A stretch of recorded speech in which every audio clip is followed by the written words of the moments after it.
L'Union européenne, c'est effectivement une nébuleuse dont on a parfois un peu de mal à savoir comment elle s'organise. Pourtant, l'UE, ce n'est finalement que 3 principales institutions, chapeautées par le Conseil européen, qui réunit les chefs d'État 3 fois par an et qui décide des grandes orientations politiques de l'Union.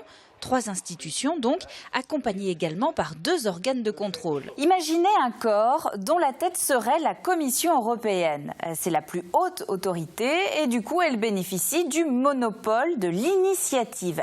Rien ne commence au nom de l'Europe sans qu'elle n'en soit à l'origine. La Commission a également un pouvoir exécutif. C'est elle qui met en œuvre les politiques et le budget de l'UE. Elle est également la gardienne des traités et vérifie donc qu'ils sont bien appliqués. Installée à Bruxelles, la Commission est actuellement présidée par le Portugais José Manuel Barroso et est composée de 28 commissaires, un par État membre, dont celui évidemment de la France, Michel Barnier.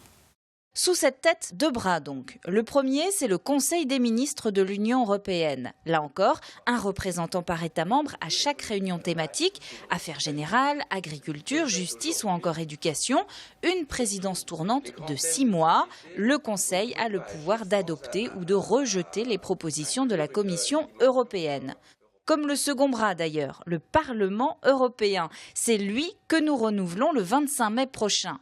Avec ses 766 députés, il vote lui aussi les propositions. Mais là, ce ne sont plus les gouvernements des États membres qui parlent. Non, là, c'est nous en quelque sorte, puisque ce sont nos représentants élus au suffrage direct.